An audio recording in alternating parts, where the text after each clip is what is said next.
Bonjour. Bonjour. Et bon, je m'appelle Geneviève, j'ai 40 ans, j'ai eu 40 ans l'année dernière, voilà. Et j'ai passé la grecque interne cette année. Ouais. J'étais à la prépa de Lyon. T'avais une vie de famille?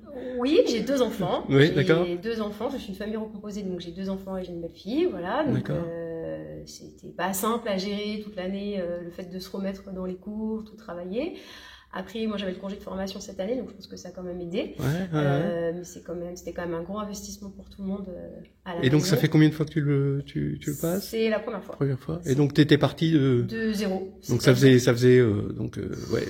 Très longtemps. Ça faisait 15 ans que t'avais pas fait de maths à ce niveau-là. Ouais, plus de 15 ans que j'avais pas fait de maths à ce niveau-là. Et comme j'étais en collège depuis quasiment le début, sauf ma première année d'enseignement, quand j'ai su que j'avais le congé, je me souvenais, j'ai eu un peu peur quand même, parce que toutes les formules, enfin, ne serait-ce que les trucs basiques, même que les profs de lycée maîtrisent, c'était très très long. Donc il y a eu quand même une petite remise à niveau nécessaire.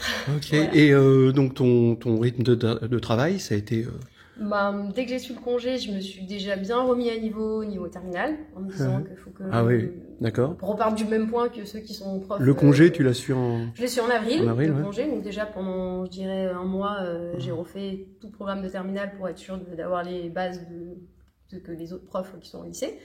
Et après, avant que la prépa de Lyon commence, j'avais refait un petit peu des bases de prépa, les premiers chapitres, tout ça. Et après, je me suis mis dans la prépa de Lyon. Et là, c'était tous les jours que je travaillais. J'essayais de m'accorder soit 2 demi-journées, samedi après-midi, dimanche après-midi, soit une journée complète, ça dépendait de mon planning. Voilà, donc jusqu'aux écrits. Et par contre, après, entre les écrits et les oraux, il y avait quand même plus beaucoup de pauses. C'était un peu la course contre la montre. À propos de course, alors comment tu décompressais? Moi, je faisais beaucoup de sport, donc je suis presque tous les jours, parce que je suis quelqu'un d'assez dynamique, il faut que ça bouge. Et déjà, ça a été très dur de rester assise toute la journée, tous les jours. Donc j'avais vraiment besoin d'évacuer. Et après, la phase entre les écrits et les oraux, j'ai un peu moins fait, puisque j'allais beaucoup dans mon collège, je prenais des salles vides et je m'entraînais à faire des développements, donc déjà ça me faisait un peu plus bouger. Et puis j'avais moins le temps, quoi. Mais quand même, j'ai continué de faire du sport, c'est important, sinon j'allais pas tenir. Bon, voilà. Écoute, bravo pour cette année. Voilà. Et donc, tu peux me rappeler ta note à l'oral d'algèbre? J'ai eu 19. Quel plaisir, non, je me lasse pas de l'entendre. Voilà. Qu'est-ce que tu veux nous présenter? Je vais vous présenter le critère de Sylvester. Eh ben super.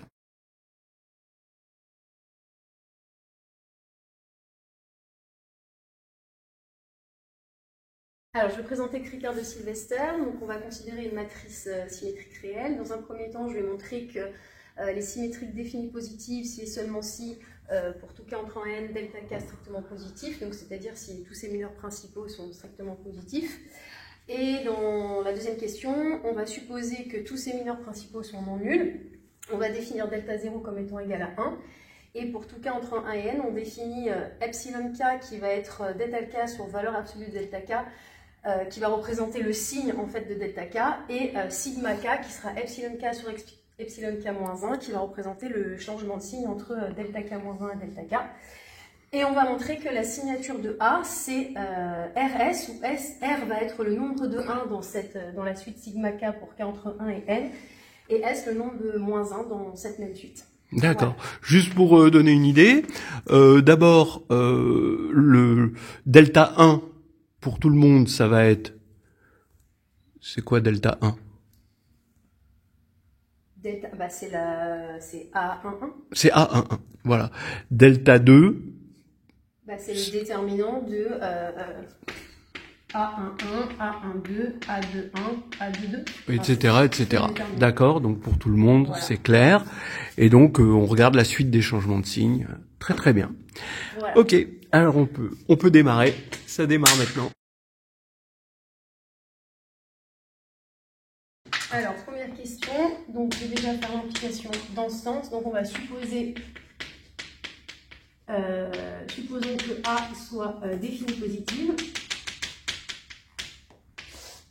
Je vais considérer soit Q, la forme quadratique associée à A dans la base canonique E que je vais noter, donc E1, E2, En, que je vais noter E, et en fait, pour tout K appartenant à un N, delta K, ça va être le déterminant de la matrice de la restriction de Q à vecte de 1, E2, EK dans la base E1, E2, EK, et donc ce delta K sera strictement positif car la restriction reste définie positive. Pour la réciproque, donc on va procéder par récurrence sur la taille n de la matrice. Donc pour tout n de n étoiles, je vais poser la propriété suivante. P de n, si A est une matrice symétrique réelle de taille n, et si pour tout K appartenant à un n, delta K est strictement positif, alors A est symétrique définie positive. Donc pour initialiser à n égale 1, bah, c'est évident, puisque A du coup, bah, ce sera, enfin delta 1 ce sera A11. Si on va prendre soit n supérieur ou égal à 2, et on va supposer P de n-1. Et je vais donc prendre soit A, une matrice symétrique réelle, telle que, pour tout K appartenant à un n, delta K est strictement positif. Comme précédemment, je considère soit Q la forme quadratique associée à A dans la base canonique que je note donc E1, E2, En.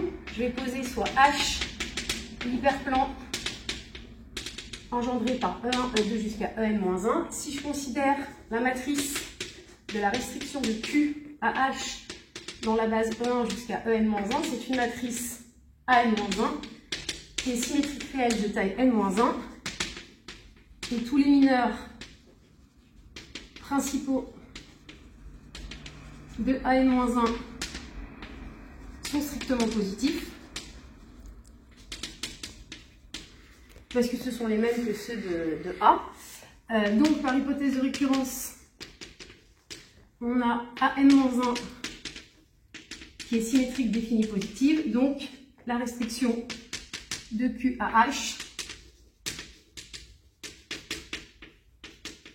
est définie positive. Comme Q est non dégénéré, parce que delta n est strictement positif, donc non nul, donc je sais que la dimension de H orthogonale, c'est n moins la dimension de H, c'est-à-dire n-1, donc 1. Q restreint H est aussi non dégénéré,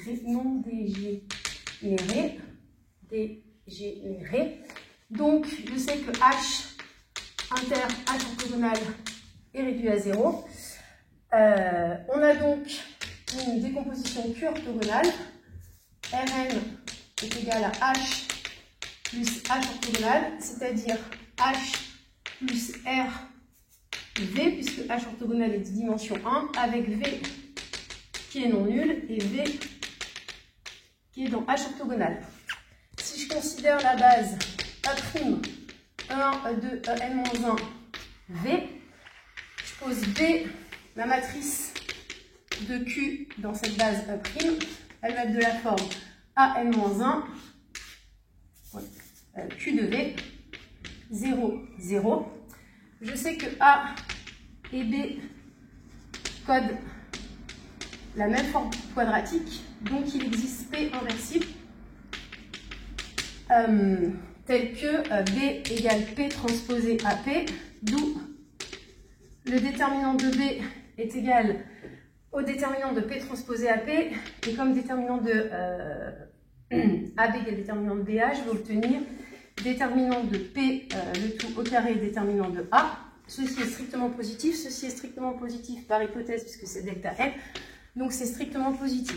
D'où Q de B, en utilisant le calcul de déterminant par bloc, ça va être le déterminant de B sur le déterminant de AN-1 qui est non nul et qui est même strictement positif, donc strictement positif sur strictement positif, c'est strictement positif. Ainsi, pour tout x de Rn non nul, x va se décomposer en h plus mu v, h étant dans h et mu v dans h orthogonal. Si mu est nul, alors x appartient à h et donc q de x est strictement positif car la restriction de q à h est définie positive.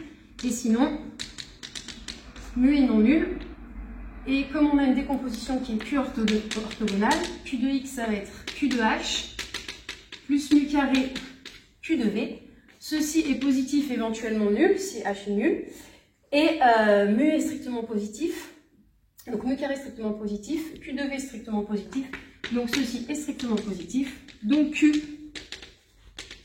est défini positive.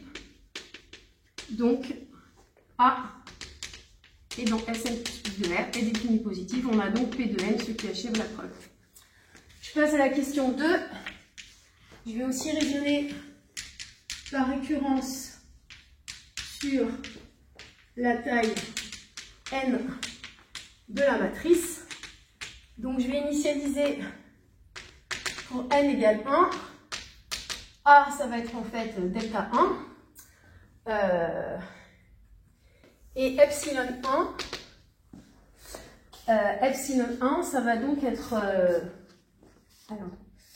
epsilon 1, non pardon, c'est pas ça. C'est sigma 1, ça va représenter le signe de delta 1. Or, la signature de A, ça va soit être 1, 0, ou la signature de A va être égale à 0, 1. Donc ceci, c'est si delta 1 est strictement positif. Ceci, si delta 1 est strictement négatif. Donc l'assertion est vraie au rang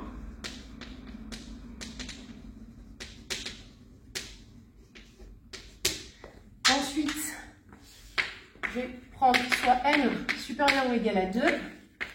Et on va supposer que l'assertion est vraie au rang n-2, n-1, pardon.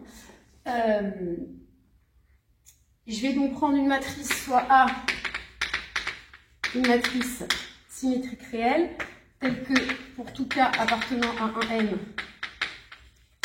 delta k ne soit pas nul. Comme précédemment, on va définir q, h, a n-1 comme à la question 1. Comme AN-1 va être symétrique réel de taille N-1 et ses mineurs principaux sont non nuls puisque ce sont les mêmes que ceux de A, par hypothèse de récurrence, la signature de A N-1, ça va être égal R N-1 S N-1, où R N-1 est le nombre de 1 dans la suite sigma K pour K compris entre 1 et N-1. Et Sn-1, ça va être le nombre de moins 1 dans cette même suite. Par définition de la signature... Mais moins 1, mais bien moins 1. Voilà, c'est bon. Par définition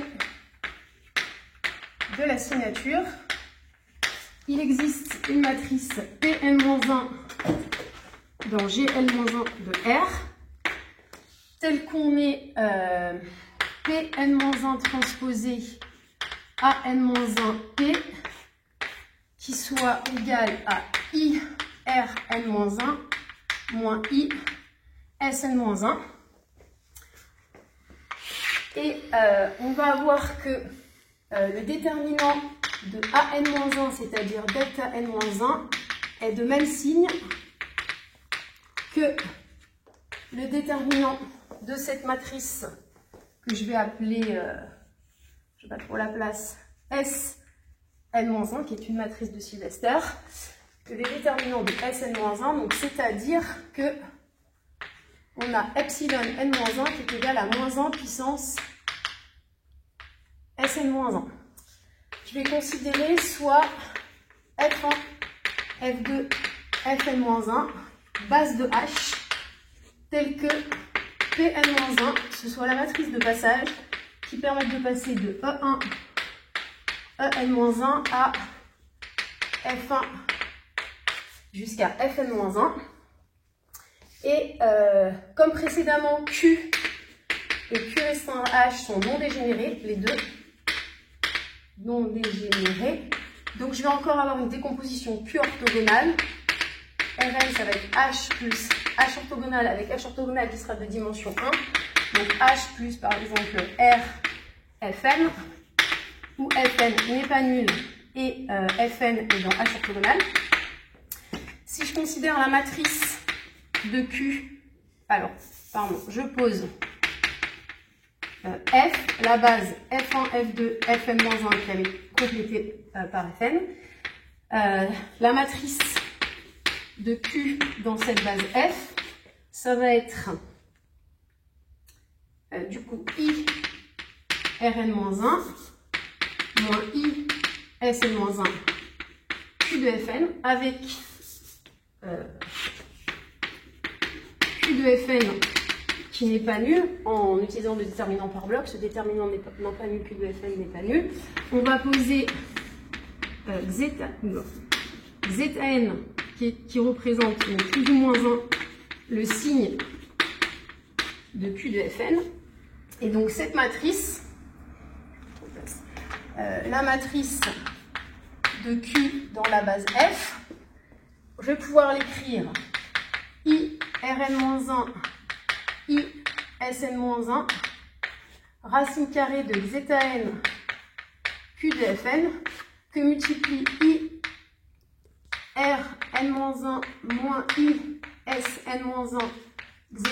Et si celle-ci, par exemple, je vais l'appeler Q, bah, ici, je vais avoir la même. Voilà. Donc ça, c'est une matrice de Sylvester que je vais noter S. Celle-ci, elle est inversible. Et celle-ci, bah, c'est la même, mais en fait, on peut dire que c'est aussi sa transposée.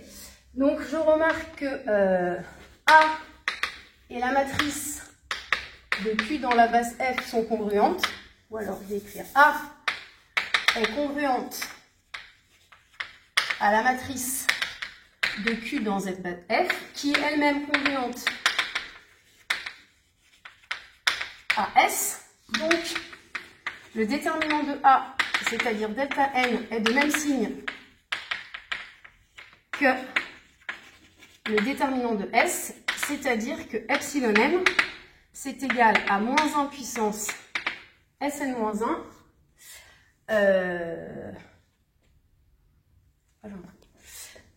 Epsilon n, c'est moins 1, ah oui, zeta n, c'est-à-dire epsilon n-1, et je me demande si j'ai pas fait une erreur quelque part.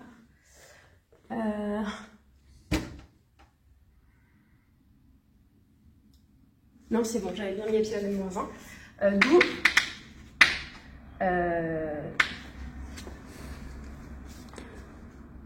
d'où sigma n, voilà.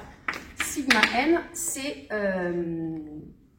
d'où zeta n égale epsilon n sur epsilon n-1, c'est-à-dire sigma n, ce qui achève la preuve. Ok. Bon, écoute, t'es dans les temps. Je signale donc à ceux qui regardent la vidéo que la vidéo n'a pas été en mode accéléré. C'est la vitesse normale. Parti sur des questions. D'abord, on va rectifier peut-être la fin, oui. Parce que epsilon n, donc c'est delta k sur la valeur absolue de delta k. Donc ici, là, cette formule avec epsilon n. Oui, parce qu'en fait, ça, c'est ça, et j'ai oublié de rajouter zeta n, et du coup, après, on obtient zeta n, on divise. Voilà, impeccable. Bon. Impeccable. J'aimerais revenir, alors, au tout début, donc bon, l'énoncé, nickel. Oui, j'aimerais revenir sur tes sources. Oui, donc c'est Léa, carnet de voyage en investissant. Non. En algérie. Quand même. J'ai les deux. D'accord. J'ai les deux. Ok. Voilà. Bon, page 115. Ok, super. Merci pour l'autopromo. L'autopromo, non. La promo, tout court. Voilà. Et puis, on y va pour delta K. Pourquoi delta K est strictement positif? Pourquoi, en fait, quand on a une forme quadratique définie positive, le déterminant de la matrice dans une base de cette forme quadratique est strictement positif. Parce que du coup, elle va être congruente à l'identité. D'accord, très bien. J'écris. Ok. Bah oui, alors vas-y, oui, on peut écrire un tout petit peu, oui.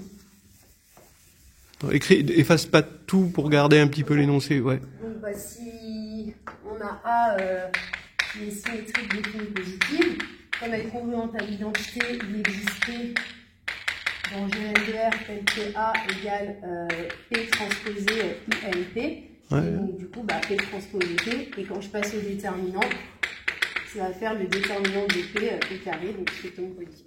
D'accord.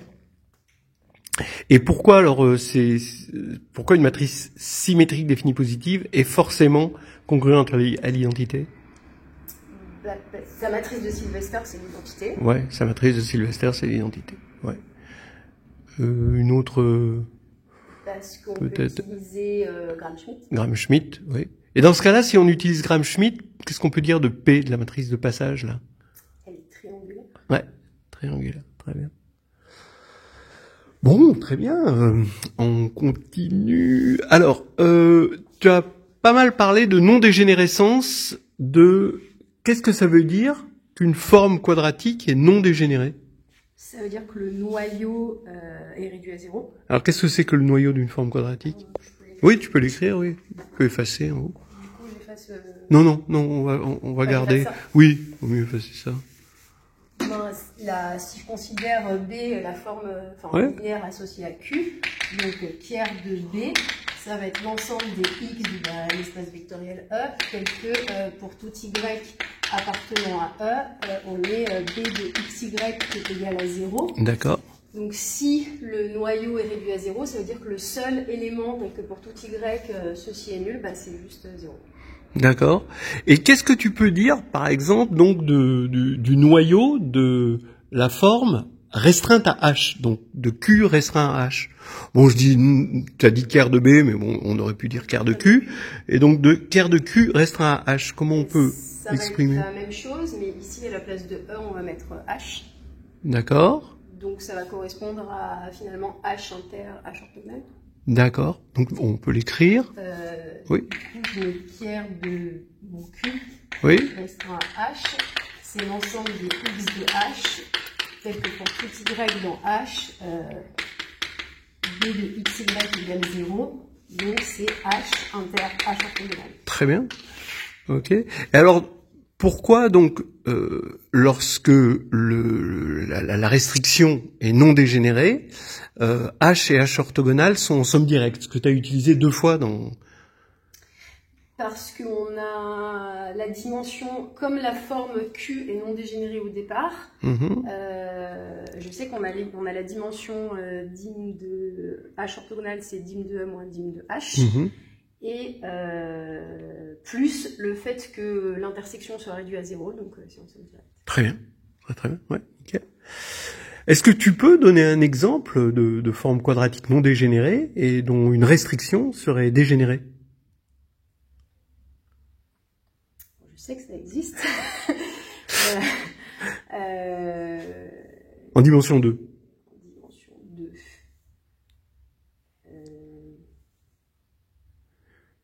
Est-ce que tu peux prendre une forme définie positive?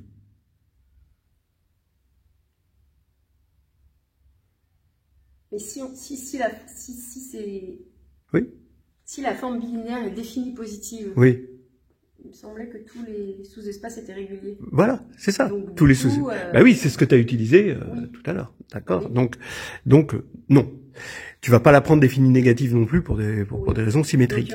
Donc maintenant, est-ce que tu as une forme simple? Est-ce que tu as une matrice simple à proposer? La matrice la plus simple à proposer qui pourrait fonctionner? Il faut qu'il y ait un 0. Faut qu'il y ait un 0. Si je prends une matrice par exemple de Sylvester, oui. 1, 0. Ah oui, mais là, ce sera pas. Je veux partir d'une matrice. Ah, mais elle sera pas. Voilà, je veux qu'elle soit. Non. 1 moins 1. Non, c'est pas une question d'être définie, c'est une question d'être non dégénérée. Oui. Donc, si tu mets des zéros, alors tu vas prendre. T'as proposé une matrice de Sylvester, c'est très bien. Donc, avec un 1 et un moins 1. Voilà. Donc là, maintenant, on va prendre un 1 et un moins 1. Voilà. Non, mais c'est bon. On va prendre. Prends là. T'as la place encore. 1, 0, 0, moins 1. Voilà, nickel. Et là, est-ce que tu peux me donner un sous-espace qui est non régulier? Donc une droite finalement, une droite non régulière.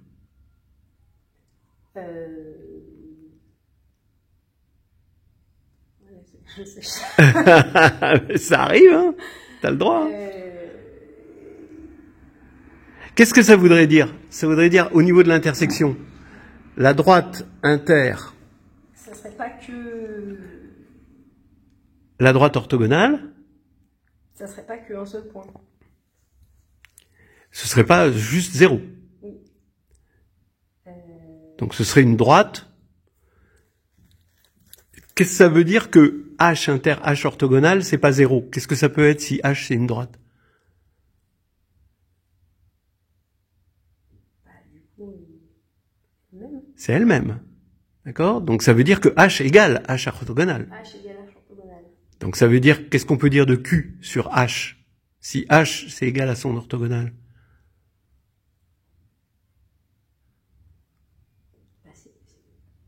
C'est 0. Donc, est-ce que tu peux trouver un vecteur non nul qui annule Q? Ok. E1 plus E2. Voilà, E1 plus E2. Voilà. Donc là, on est E1 plus E2.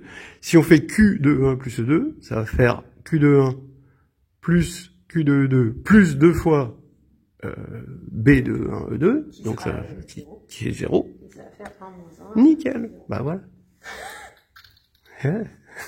Et ouais, c'est surprenant, hein. C'est oui, à partir du moment où on a mis un peu le doigt dans l'engrenage des formes non dégénérées, on peut s'attendre à ce genre de choses. Est-ce que, bon, par exemple, est-ce que tu peux me trouver une forme quadratique telle que la suite correspondant, la suite, ouais, ce soit par exemple 1, 1, moins 1, 1. Voilà. Donc une matrice 4, 4 avec 1, 1, moins 1, 1. Donc une matrice symétrique.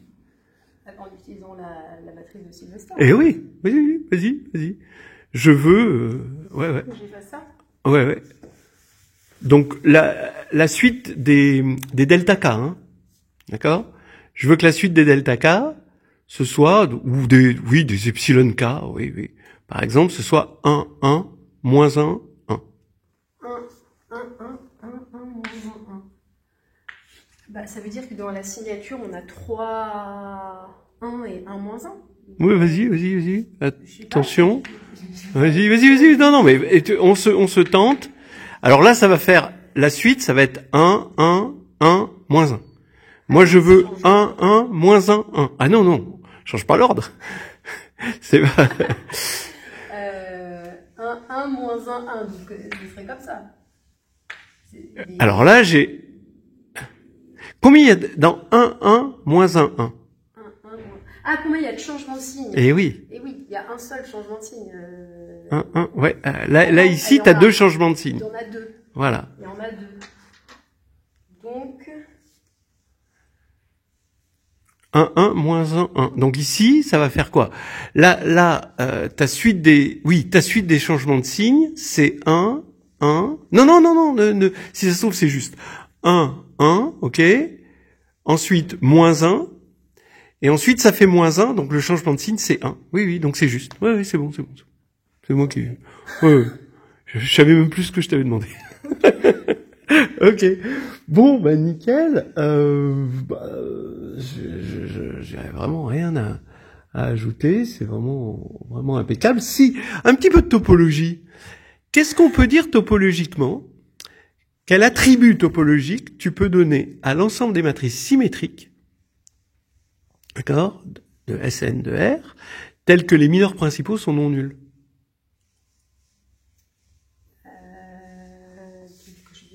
Les mineurs principaux sont...